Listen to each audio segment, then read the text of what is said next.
TWR से प्रसारित जिंदगी की राह कार्यक्रम में आप सबका हार्दिक स्वागत बा। परमेश्वर हर एक आदमी में जिंदगी का सांस डाल देले बाड़न। यही वजह से सगरी जीव से अधिक समझ रखेला।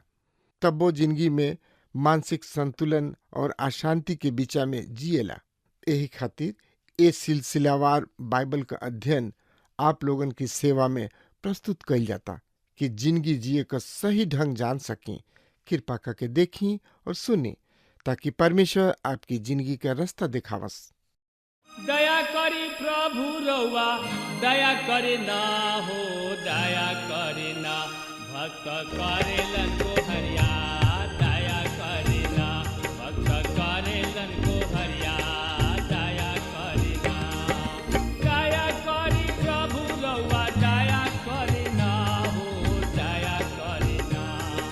दया करी प्रभु रउआ दया करे ना हो, दया करे ना भक्त करेलन को हरिया, दया करे ना भक्त करेलन को हरिया, दया करे ना।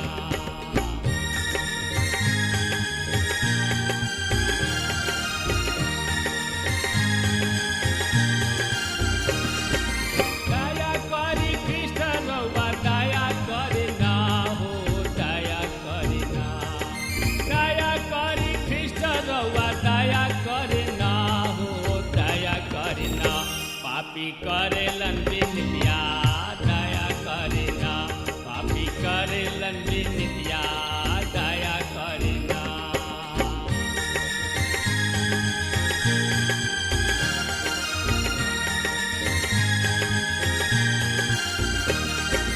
हाथ जोड़ी करी प्रभु शरण में सिसवा, दया करे ना। हाथ जोड़ी करी प्रभु चरण में सिसवा, दया करे ना। सेवक मांगेलन वरदनवा, दया करे ना। सेवक मांगेलन वरदनवा, दया करे ना। दया करे ना प्रभु दया करे ना जी, दया करे ना। दया करी प्रभु रउआ दया करे ना हो, दया करे ना भक्त करेलन को हरिया, दया करे ना। सेवक करेलन को हरिया, दया करे ना। सेवक करेलन को हरिया, दया करे ना। प्रिय श्रोता मित्र भाई बहन, पिछला संदेश में हमनी के देखले रही जाए जकरिया नबी की किताब 11 अध्याय 1 से 6 पद के, और आज हमनी के देखे के जकरिया नबी की किताब 11 अध्याय के 7 से लेके 12 पद तक के। और ये दिन में जकरिया नाम के किताब के हमनी के सिलसिलेवार रूप से अध्ययन कर रहल बानी जा।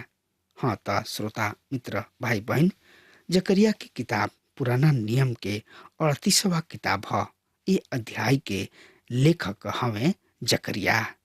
जकरिया के नाम के अर्थ श्रोता मित्र भाई बहन सुनी, यह परमेश्वर स्मरण करेलन। और यह किताब के मुख्य विषय है मसीह के आगमन। पिछला बाइबल अध्ययन कार्यक्रम में देखले रही जा कि परमेश्वर जकरिया से कहले कि तू ऐसना गल्ला के रखवाली कर जौन की काट डाले जाए के खातिर अलग कइल गइल बा। और ऊ ऐसन गल्ला के निगर वानी चरवाही करे लगले। और हमनी के दूगो लाठी के विषय में पढ़ले रही जा। चरवाहा दूगो लाठी लिहले, एगो के नाम अनुग्रह और दूसरा के नाम एकता रखले। और ए तरी से हमनी के परमेश्वर के अनुग्रह और परमेश्वर के वाचा के विषय में अध्ययन कइनी है जा। हमने के एह लाठी सब के अनुग्रह और वाचा भी कह सकतानी जा। 9 पद में हमने के पढ़नी है जा कि चरवाहा कहताने कि हम तोहनी लोग के ना चराइब, जौन की ऊ मुँह पर बा ऊ मुँह जाई, जौन की काट डालल जाए के बा ऊ काट डालल जाए, तथा जौन शेष रह जाए ऊ एक दूसरा के मांस खाए। हमने के देखनी है जा कि ई भविष्यवाणी यथा शब्द पूरा हो चुकल बा। प्रसिद्ध इतिहासकार जोसेफस बतौले कि ई वचन ओ समय पूरा भइल जब रोमी शासक टाइटस 70 ईस्वी में यरूशलेम के घेर लेले और ओ समय यरूशलेम के दशा ऐसन हो गई कि स्त्री अपना बच्चा सबके पकौलस और ओकरा के आपन आहार बना लिहलस और ए तरी से यरूशलेम परमेश्वर के द्वारा दंडित कल गई। आज हमनी के 11 अध्याय से अपना कार्यक्रम के आगे बढ़ावे के त श्रोता मित्र भाई बहन तरुआ हमरा साथ आपन पवित्र शास्त्र बाइबल निकाल ली। हाँ तो ओहमे देखी जकरिया नबी की किताब जौन की पुराना नियम में बा और पुराना नियम के 38वां किताब है और अंतिम किताब मलाकी है। तब ई मलाकी की किताब से पहले बा जकरिया नबी की किताब 11 अध्याय 7 से लेके 12 पद एह तरी से बता रहा बा। अब हम भेड़ बकरी सब के व्यापारी सब के पास मजूरी करे लगनी और ई बध होखे वाला रेवण के चरवाहा बन गनी और ई रेवण के भेड़ बकरी सब के चरावे लगनी। हम 2 लाठी लिहनी, हम एगो लाठी के नाम कृपा और दूसरका के नाम एकता रखनी। हम ओकरा के लेके भेड़ बकरी चरावे लगनी। हम 1 महीना के अवधि में उनका 3 गो चरवाहा के हत्या कर देहनी, पर हम भेड़ बकरी सब के कारण अधीर हो गईनी। ऊ हमरा से घृणा करत रहे, अतः हम ई कहनी हम तोहार चरवाहा ना रहब। जौना के बध होखे के बा ऊ बध हो, जकरा भटके के बा ऊ भटके, और जे बच जइहे ऊ एक दूसरा के खा लीही। हम आपन कृपा नाम के लाठी लेनी और ओकरा के तुरनी। एकर ई अर्थ भइल जौन विधान प्रभु सब राष्ट्र के साथ स्थापित कैले रहन ओकरा के तुर दिहनी। ओ दिन विधान तुरल गइल। मित्र, यहाँ लिखल बा कि हम अनुग्रह यानी कि कृपा, एकरा के दूसरा शब्द में कहल जाए कृपा के लाठी के लिहनी, ओकरा के काट के टुकड़ा टुकड़ा कर डलनी। ये दर्शावता कि परमेश्वर अपना अनुग्रह के वापस खींच लेले, ऊ अपना अनुग्रह के पास ले लेले। याद रखी कि जब परमेश्वर इस्राएली सबके प्रतिज्ञा के देश में बसौले, ऊ ओहनी लोग के आशीष देवे तथा शत्रु सबसे सुरक्षा प्रदान करे के प्रतिज्ञा कैले। परमेश्वर यह वचन लोगन के साथ अनुग्रहपूर्ण व्यवहार करत रहन, ऊ उनकर रक्षा करत रहन, ओहनी लोग के सुरक्षा देत रहन। जकरिया नबी की किताब 10 अध्याय 6वां पद में परमेश्वर ओहनी लोग से कहतने, हम यहूदा के घराना के सामर्थी बनाइब, यूसुफ के घराना के छोड़ाइब और ओकरा के वापस ले आइब। ई पद स्पष्ट करता कि परमेश्वर निरंतर ओहनी लोग के आशीष दे रहल बने, ओहनी लोग के बढ़ा रहल बने, ओहनी लोग के सिद्ध कर रहल बने। परमेश्वर ओहनी लोग पर तरस खैले। परमेश्वर ओहनी लोग के खातिर सब कुछ करे जा रहल बने और ऐसे ना कि ओहनी लोग एह जोग रहन, एह लायक रहन या बहुत ही सुगर सागर रहन। ऐसा कोनो बात ना रहे। श्रोता मित्र भाई बहन, ओहनी लोग पूरा तरी से अन्न आज्ञाकारिता रहले। ओहनी लोग परमेश्वर के वाचा के तुर देले रहन। ओहनी लोग व्यवस्था के उल्लंघन कैले, परमेश्वर के इनकार कैले, प्रतिमा पूजा में सौना गोले लोग। ओहनी लोग तो बुरा बुरा काम कैले लोग, ओहनी लोग तो पूरा पूरा अनाज्ञाकारिता रहले, पर परमेश्वर ओहनी लोग पर तरस खैले। श्रोता मित्र भाई बहन, ई परमेश्वर के महान गुण है कि परमेश्वर तरस खाले और इस सही में ये महान गुण के कारण आज ई संसार स्थिर बा संसार के दुष्ट व पापी जन नाश ना भइले, काहे कि परमेश्वर तरस खाए वाला परमेश्वर हमें। परमेश्वर इसराइल पर तरस खैले। फिर भी ऐसा समय आई जब उनकर दया भी थक जाई, तब वो अपना वाचा के भी तूर दिहे। आगे के ऊ तरस ना खई हैं, ऊ भविष्य में उनका पर अनुग्रह ना करी हैं। फिर वो कहताने कि अपना ओह वाचा के रद्द क देव जौन कि हम सब जाति के साथ बंधले रही। यहाँ पर दूगो बात हमनी के सामने आइल बा।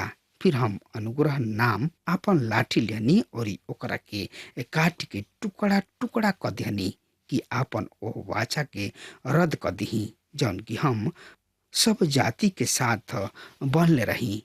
जब परमेश्वर एह तरीके बात कहलन कि हम आपन वाचा के रद्द क देम, त एह तरीके बात कहला से उनका का तात्पर्य होला? का वो हमनी के बार बार इहे ना कहले कि ऊ अपना वाचा के कबो ना तुरी हैं? जी हाँ मित्र, परमेश्वर हमनी के एह तरीके बात कहले बने। सो ए से यहाँ हमनी के वाचा के समझे के आवश्यकता बा। परमेश्वर के दूगो वाचा बा, शर्त रहित, शर्त सहित। यहाँ हमनी के शर्त सहित वाचा तथा शर्त रहित वाचा के समझे के बहुत ही जरूरी बा। परमेश्वर शर्त रहित वाचा के कभी ना तुरेलन। ध्यान रहे, परमेश्वर शर्त रहित वाचा के कबो ना तुरेलन, एकदम ना तुरेलन। अर्थात जौना वाचा में शर्त परमेश्वर के कबो ना तुरलन, पर जौन वाचा शर्त के साथ बानल बा ओकरा पूरा होखल मानव परिवार के प्रत्युत्तर पर निर्भर करता। यदि मनुष्य शर्त पूरा करी है तब परमेश्वर भी अपना वाचा के जरूर से जरूर पूरा करी है। यहाँ ए पद में जौन वाचा बा जौन की शर्त रहित बा, परमेश्वर इसराइल के शत्रु सबसे सुरक्षा के वाचा बनले, पर ई निर्भर करता ओहनी लोग के आज्ञा पालन पर। यदि ओहनी लोग परमेश्वर के आज्ञा सबके पालन करी हैं तब परमेश्वर भी ओहनी लोग के दुश्मन सबसे बचई हैं, अन्यथा ना बचई हैं। ऐसे ई शर्त सहित वाचा है। ऐसे ओहनी लोग आज्ञा के उल्लंघन कैले, उन लोग परमेश्वर के आज्ञा के पालन ना कैले, त परमेश्वर सुरक्षा के वापस ले लिहले। परमेश्वर एहन लोग के रक्षा ना कैलन और शत्रु सब ओहनी लोग पर आक्रमण क दिहले, एहनी लोग पर चढ़ाई क दिहले, ओहनी लोग के घेर लेले और नाश कैले और ए तरी ऊ अपना वाचा के रद्द क दिहले। यहाँ पर जौन शब्द आइल बा कि हम अपना ओह वाचा के रद्द क देब जौन कि हम सब जाति के साथ बंधले रही, परमेश्वर अपना वाचा के एह तरी से रद्द क दिहले। नया नियम में हमनी किने एक और बढ़िया उदाहरण बा, तर वह हमरा संगे पढ़े, जाचे, समझे, सोचे, विचारे खातिर अपन पवित्र शास्त्र बाइबल निकाल लिहनी ह त ओहमे देखी श्रोता मित्र भाई बहन, यूहन्ना रचित सुसमाचार 14 अध्याय 14 पद के प्रभु यीशु मसीह वादा करताणे कि यदि तोहनी लोग हमरा नाम से कुछ भी मांगब लोग तो हम तोहनी लोग के देव। मित्र, ई शर्त सहित वाचा है। प्रसिद्ध प्रचारक आचार्य आमरन सामर्थ एक रात सुसमाचार प्रचार सभा के समय एगो नौ जवान प्रचारक के साथ मंच पर बैठल रहन। ओही समय एगो नौजवान महिला प्रवेश कैली। नौजवान पादरी उनका के बतौले कि कुछ समय पहले हमरा मंडली के एगो कर्मठ सदस्य रही, पर वो धीरे धीरे संसारिकता में लिप्त हो गई। एकर ध्यान कलिसिया के काम सब पर हट गई। इस संसारिकता में अधिक रुचि लेबे लगली और तब से ई आज पहला हाली यहाँ प्रार्थना सभा में दिखाई दे रहल बाड़ी। ई अतवार के आराधना में भी ना आवत रही। आज इनका के पहला हाली देखल जा रहल बा। ओह रात आचार्य आमरन सामर्थ के विषय इहे ही अनुच्छेद रहे। ऊ यूहन्ना 14 अध्याय के 14 पद से प्रवचन कैले। वो महिला बुरा तरी से चिढ़ गई और इस सभा के पश्चात वो भेंट करे खातिर समय निकलली कि कौना तरी से प्रचारक से भेंट कल जाओ।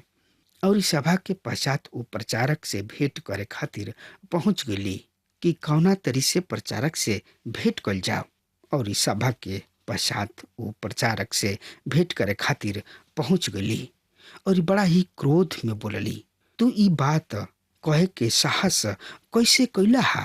यदि तू प्रभु यीशु मसीह के नाम से कुछ मांगब त उ तोहरा के मिल जाई या तोहरा खातिर हो जाई। श्रीमान आमरन सामत बड़ा ही नम्रता से ओह महिला से कहले, रुआ बैठी और ये हमरा के पूरा पूरा बात बताई, राउर का समस्या बा। तब महिला बतौली, कुछ महीना पहले हमार बाबू गंभीर रूप से बीमार हो गल रहन और जब डॉक्टर उनका के कमरा में उनकर इलाज करत रहन तो हम अपना घुटना पर कमरा में प्रार्थना करत रही। हम प्रार्थना करत रही कि हे प्रभु हमारा बाबूजी के बचा ल। हम प्रभु के ओह वादा के कहनी कि तू हमरा नाम से जौन कुछ भी मंगब तोहरा खातिर हो जाई। पर जब डॉक्टर वह कमरा से बहरी अइले त ऊ बतौले कि तोहर बाबूजी अब जीवित नहीं खन। इससे तू अब हमरा के मत सिखाओ कि परमेश्वर अपना वादा के पूरा करलन।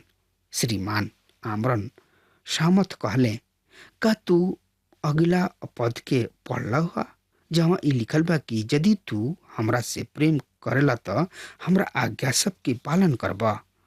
तब वो ओ महिला से सवाल कैले कि यदि तोहरा कोनो आदमी के चेक मिल जाए और तू ओकरा के साइन यानी कि हस्ताक्षर कह के भजावे के प्रयास करत त तू का कहबू? वो महिला कहली, जालसाज, धोखाधड़ी, धोखाबाज। हम जालसाज कहलाइब। उ फिर ए पद के पढ़ले, यदि तू हमरा से प्रेम करला त हमार आज्ञा सबके पालन करबा। और तब वो पूछले, का तू ऐसन कैलू? काहे तू प्रभु यीशु मसीह के आज्ञा सबके पालन कैलू हा? वो महिला जी किने एक कोनो जवाब ना रहे और यू क्रोध से लाल हो गई।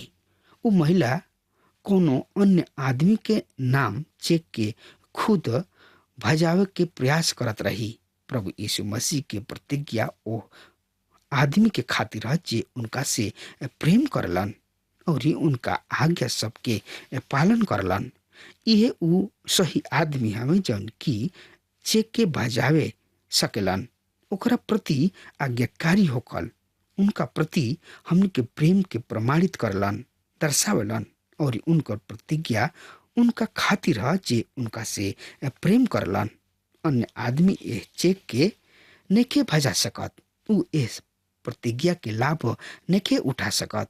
उ आदमी जौन की प्रभु यीशु मसीह से प्रेम करलन और उनका आज्ञा सबके पालन करलन, उहे उनका प्रतिज्ञा के लाभ उठा सकेला। उ आदमी जौन की उनका से प्रेम ना करलन और उनका आज्ञा सबके पालन भी ना करलन, उ उनका प्रतिज्ञा के लाभ नेके उठा सकत। मित्र, तब 11 पद में हमने के पढ़तानी जा, अतः उ ओही दिन रद्द हो जाई। गला के पीड़ित भीड़ बकरी त हमारा ओर ताकत रही। उ जान लिहले कि ई त यहोवा परमेश्वर के बाणी रहे। हमने के पहला पद में पढ़नी है जा कि उ अपना वाचा के रद्द कर दिले।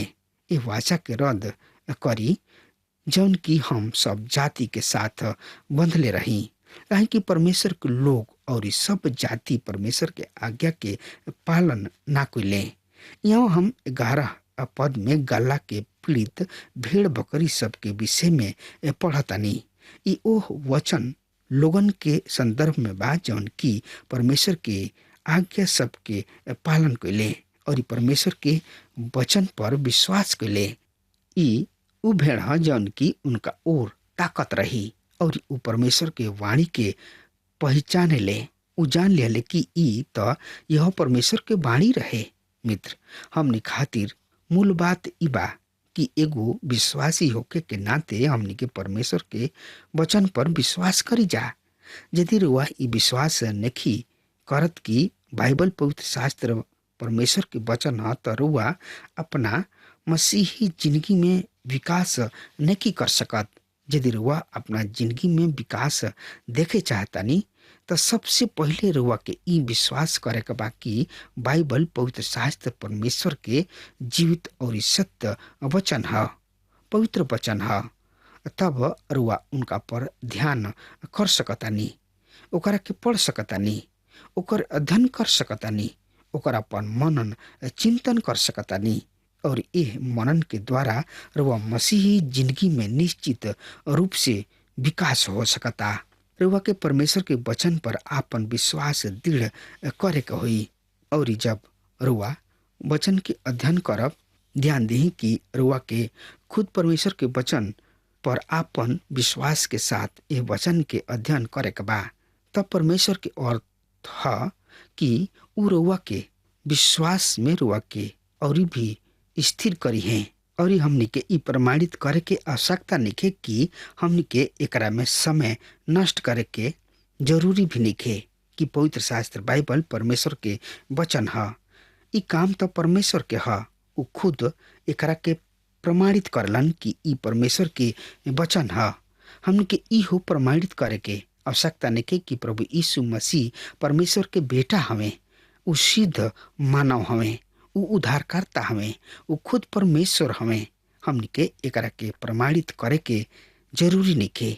ई काम प्रभु यीशु मसीह के है, उ खुद के प्रमाणित करलन। और यदि हमनी के ऐसन करता नहीं जा कि हमनी के परमेश्वर के वचन के प्रमाणित करे के प्रयास करी न जा, तो ई तो बिल्कुल ऐसन ही बा जैसे कि कोनो आदमी के आंगन में शेर आ जाए और वो आदमी वहाँ के बिल्ली सब से शेर के सुरक्षा के खातिर एगो चौकीदार नियुक्त कर ले।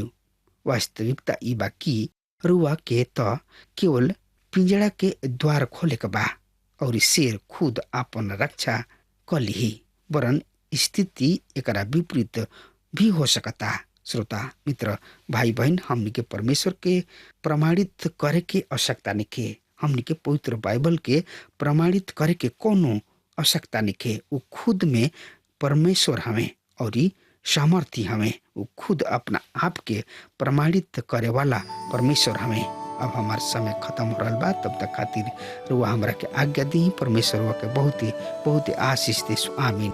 हमके विश्वास बा कि ई कार्यक्रम आप सब खातिर फायदेमंद सिद्ध भइल हुई। अगर आप सबके लगे बाइबल से चाहे आपकी निजी जिंदगी से कोनो सवाल होके चाहे कोनो समस्या खातिर प्रार्थना करावे चाहतनी तो हमारी फोन नंबर पर जरूर संपर्क करी और आज का दिन आप खातिर सुखद बनावे।